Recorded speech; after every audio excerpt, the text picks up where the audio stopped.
In April of 1996, the magazine Young Animal published the 77th episode of Berserk titled The Castle. Stay with me here.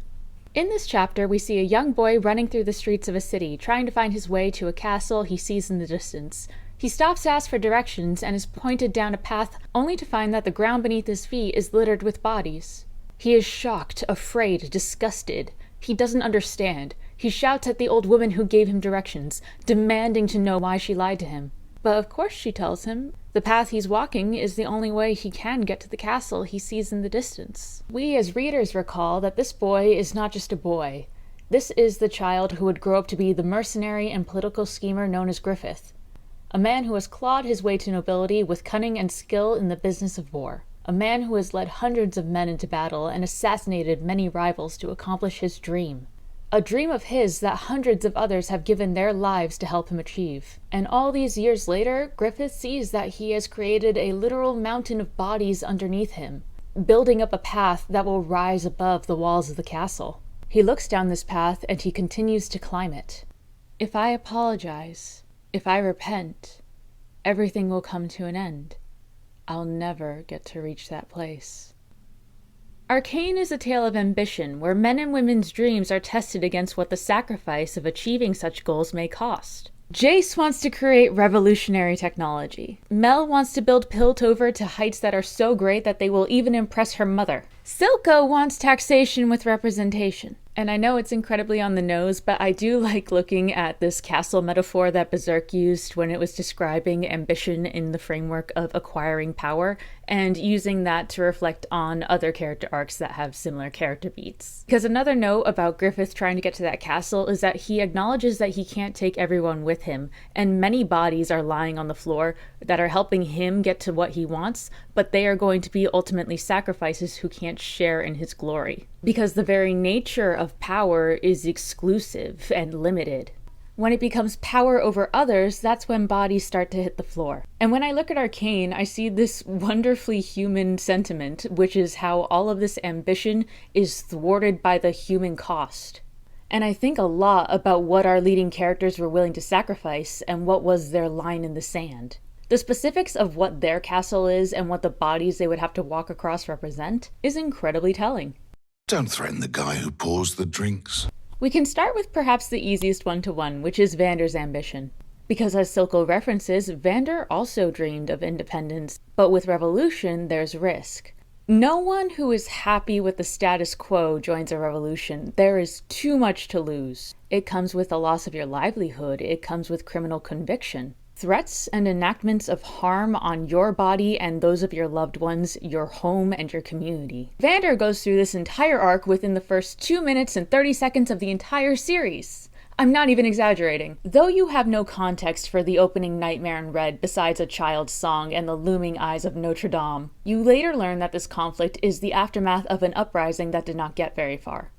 While most of the fighting seems to be over, with uniformed men finishing off people in disorganized everyday clothing, the leader of the movement, Vander, is still on his feet, still physically fighting. He turns towards the camera, posture straight, teeth bared, ready to take down another enemy, only to realize that standing behind him is 2 children.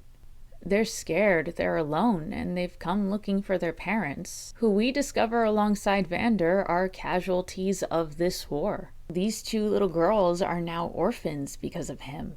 And you watch Vander reflect on that. You see that he knows he caused this. And Vander drops his weapon of war and picks up the girls, leaving them behind the bridge and his symbolic efforts to ever try to cross it.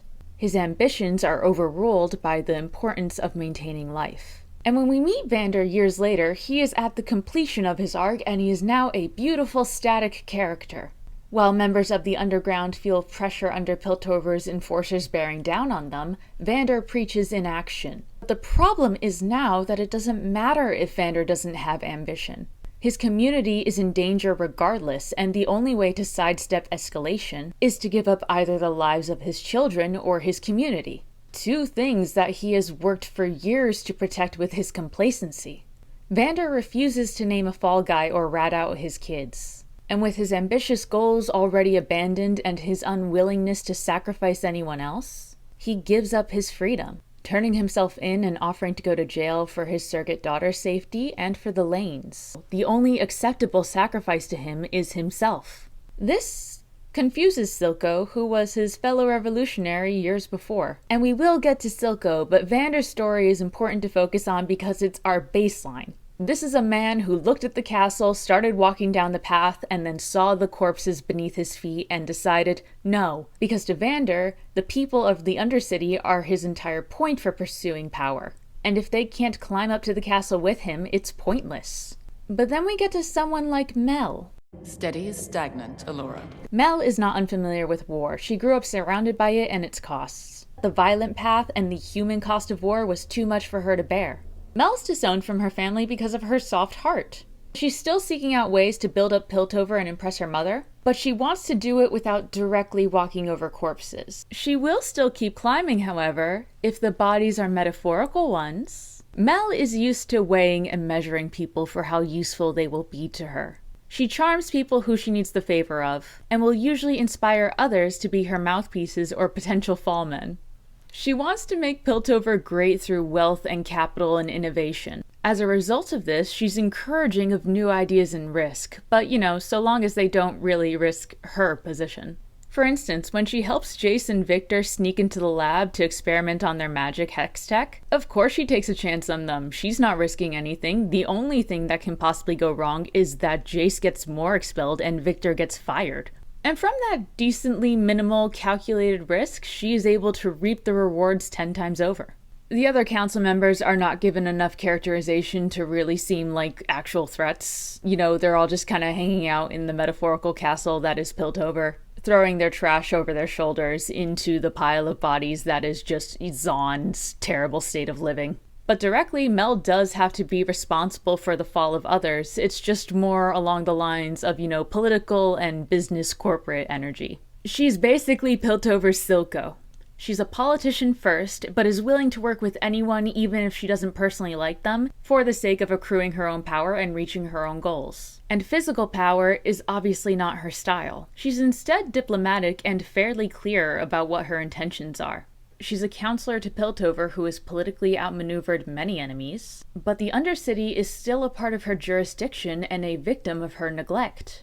As a member of the governing body of both sides of her city, she has left one to rot, and she's been operating like that for many years with no qualms until the threat of physical bodies starts knocking on her door. If she could continue to build her wealth and power through trade and commerce and just screwing over the poor, she would be doing that indefinitely. But it's ultimately that blunt expression of the cost of her power that forces her to reconsider her position and why she's even building up Piltover in the first place. Is her family's name and credibility really worth the sacrifice? At the end of Season 1, Mel is essentially giving up her idea of what Piltover should be. And a part of that is because she met Jayce. The Hex Gates are only the beginning. Jayce has the most obvious amount of personal ambition. He wants to make a name for himself and for his noble house. It was humiliating to get expelled from the academy and move back with his parents because it was the ultimate expression of the idea that he wouldn't amount to anything. And he wants to be responsible for something great. Sure, for others, but also for his own sense of self-satisfaction and, achievement. So of course for Jayce, he accepts the position of counselor since it feeds into his own personal ambitions. I'm gonna catch myself on something here. Jayce does not accept the position of being counselor first. In this scene, Mel basically convinces him that if he accepts this position as counselor, he will have the power to advance Hex Tech even further and build up his family name, and that causes him to lean into the position. So a lot of Jayce's motivations come from the advancement of his IP, more than directly wanting to be a counselor. But he is now also controlling people's lives and their livelihoods. Not only does he exert this control through his intellectual property, the Hex Gates, but also with his position as a counselor where he is able to bend legal rules and to legally control and restrict the travel of citizens that he deems unworthy of basic human decency. As a counselor, he takes on more and more extreme measures that put more lives in his hands, which culminates in a sting operation led by him on one of Silco's shimmer factories. And here, where he's ready for violence and enacts it, the cost of the skirmish is what wakes him up. This is the tipping point that makes Jayce freak out a little. He tries to make the problem go away as fast as possible once the reality of war and his responsibility in that war would be kicks in. Jayce considers the idea of all of those bodies that he would have to step on to maintain his position in that castle, and instantly backs down from the job, resigning as counselor and pleading for peace because none of that to him is worth it. In contrast, Viktor is fascinating to me because a lot of his pursuit of ambition requires him to climb across his own body, metaphorically. In the pursuit of great, we fail to do good. We don't really know the specifics of how he worked his way up from the Undercity, but we do know that being Heimerdinger's assistant was a concession. Viktor suppressed his ambitions and probably parts of himself in order to secure a spot at the bottom of the top. On that night that Jayce and him go and sneak into Heimerdinger's lab to do the Hextech experiment, the only person who's actually at risk here is Viktor. Jayce is already expelled. Viktor has his position as an assistant to lose. I don't think either of them thought they were going to be so wrong that they could potentially level a building. And once Viktor has access to wealth and prestige, he doesn't want it. He's not concerned with the notoriety, he's concerned with the ability to accrue resources so that he can pursue more science, so that he can improve more lives faster. But the mysterious Victorian third act tuberculosis comes to plague him. And this is where I tell you that when his health is compromised, we suddenly start to see the beginnings of his own personal goals, the development of his own imagined castle. It starts out altruistic enough. It's the threat of the technology he wanted to develop to improve the lives of others not coming to fruition, and perhaps the resources that are going into Hextech not being used to help the people of the Undercity, that is the ultimate fear for him. Who is actually going to achieve his dream of improving the lives of others if he's not around to do it? So Viktor does just a touch of Victorian dark science, and he is willing to change his own body into something completely unrecognizable. And the early results look and feel promising. So he intends to go full Hail Mary. Viktor's castle is his own bodily health, which is so sad. And I genuinely think that when Viktor is doing this little experiment alone in his lab, that he knows he's not coming out of this room like himself one way or the other. But he's willing to risk all of himself if it means that he can get what he wants. Only for his assistant to come in at the exact wrong time. And for her to see him, try to help, and disintegrate in front of him as a result of the experiment instead of him. Skye is one person, and one person that Viktor didn't seem too emotionally attached to, all things considered. But that didn't matter. Her sudden evisceration is enough for Viktor to immediately scrap his efforts. He calls off the idea of ever trying to use the Hex Core again. No one else is ever going to suffer just because Viktor wants something. Vander, Mel, Jayce, and Viktor all see the human cost of their ambition and decide that they are not willing to pay the price. But we wouldn't really have a show as good as it is if we didn't at least have one person who just had the audacity. It's not the way. It's the only way. Silco is a man who has not only seen the castle, but he's already piled up the bodies happily and willingly to get in there. He was also a revolutionary alongside Vander in that first attempt to push across the bridge and overthrow Piltover for, Zahn's independence. But unlike Vander, Silco never had a crisis of conscience. He sees that day as the ultimate disappointment. Vander earned his power over the Undercity by being a man who seemed to look after the people's wants and interests and well-being. Silco was left with nothing but a trippy roommate and a hairless cat. So he has to build himself up slowly with capital in the subsequent years, scheming and plotting and suddenly seeing an opportunity to get rid of Vander and taking over the Undercity in one fell swoop. The price is relatively cheap. It'll only be a few members of the police force, some bratty kids, and the man he once called brother. But to Silco, the idea of a united sovereign Undercity, the nation of Zahn, is worth betraying everything for. Silco is willing to sacrifice Vander, he would just prefer not to. But after the explosion of the factory, Vander is gone, and Silco now owns the police force. He can start his smuggling business without any interference, and he has a new loyal following with no direct threat or opposing power. All in all, it worked out really well for him, and Vander's just an idiot for not ever seeing that this was so easy. And then we cut to a few years later, where Silco has reshaped the Undercity in his image. It seems like he's pretty content with where he is at the moment. But then Progress Day comes around, and the smuggling operation he sent a couple of lackeys on goes wrong. A shipment explodes, one of his lackeys blows up a tent full of enforcers to get to a magic marble, and he now suddenly has the same problem Vander had all those years ago. The only difference here is that Silco is definitely willing to give up others in order to preserve his position. But when the sacrifice he prefers is rejected, he now suddenly has to stare at something other than the bodies directly underneath him. Is there anything so undaring as a daughter? So I didn't finish the Berserk story. People can sacrifice a lot trying to reach the heights of their ambition, but Berserk pits that desire against the satisfaction for something as small as the mundane and interpersonal relationships that you are able to cultivate with the people you love around you.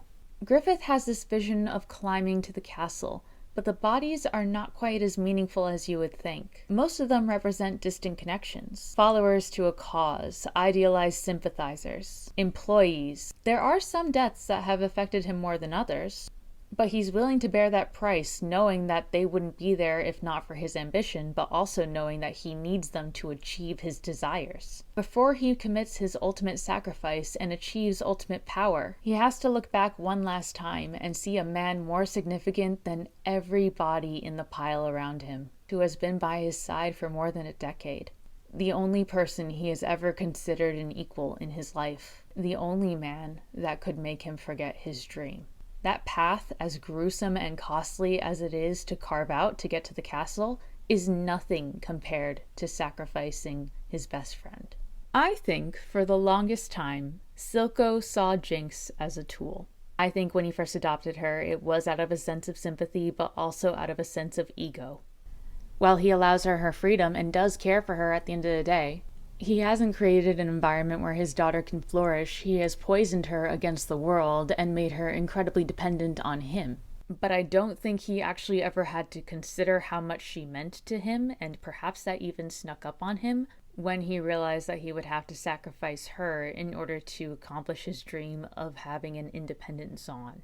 And more than that, his refusal to sacrifice her threatens the castle he's already built up so many bodies to get to. Refusing to turn in Jayce costs Silco the chem barons that he works with, his powerful allies in the police force, and a large chunk of his shimmer industry. The bodies have piled high and they're falling out beneath him, and he knows it. He's watching it happen around him.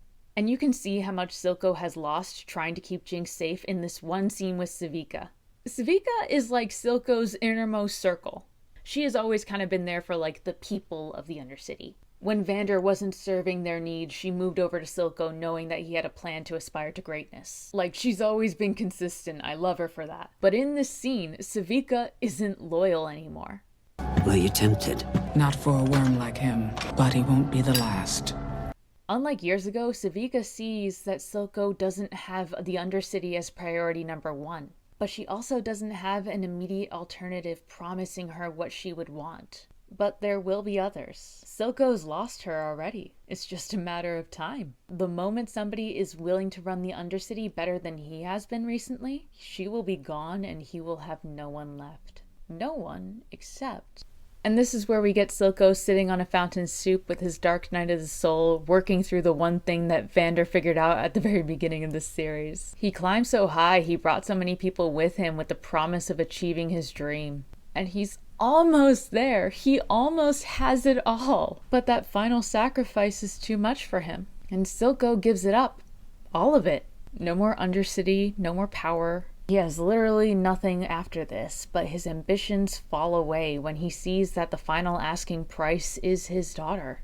But the problem here is that she's already been sacrificed. She's already a casualty of war. Arcane is not quite a war story. Though the first season has definitely built up to what will be an all-out clash between two halves of a city, there is a long and brutal history that has created the kindling for this spark. Events both major and minor, implied and directly shown in the show, have cultivated this hostile relationship, to the point where it feels endless. And it's the people of the city who suffer the most due to the consequences of the ambitions of other more powerful people. And Arcane is a story about the consequences of ambition, the casualties of war. Going back to my castle metaphor, when you put Vi and Powder in this picture, they don't have some lofty ambition.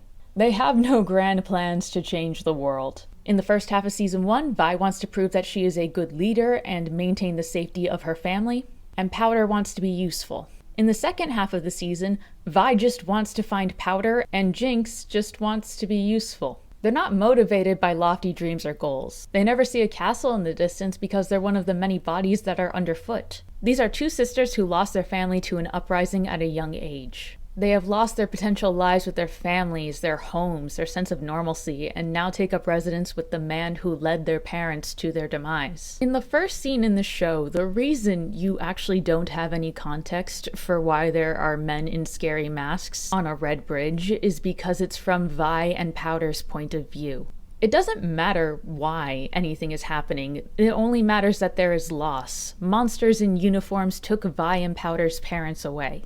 Vander carries them away, and Vi looks back and sees the bastion of these creatures that have taken away her family. Her emotions of resentment are quickly outweighed by her need to preserve what little family she has. She's already lost so much, so when the job goes wrong and she hears stirrings of consequences on the horizon, of the Undercity escalating to a full-on war or perhaps her sister being caught in the crossfire, she tries to turn herself in, to bear the brunt of the consequences because she doesn't want to see her family suffer or be torn apart. Shortly after, when Vander is taken, Vi goes after him. She doesn't care about the political implications. She doesn't care about Silco's grand plan to redesign the Undercity. That's not her prerogative. This isn't about politics for her. Somebody took her father figure.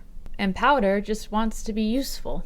Years later, after Vi and Powder are split up and Vi is sent to prison, Vi retains her personal vendetta against Silco, but it is under the personal terms of he stole her sister and killed her father figure. She agrees to work with a cop to get out of prison, but not because she has an interest in hunting down Silco, but because there's a chance that her little sister may still be alive. Finding Powder is priority number one. Silco is just for the gratification of it, and even then she wants to take him down personally. The larger constructs of the system literally do not matter to this woman.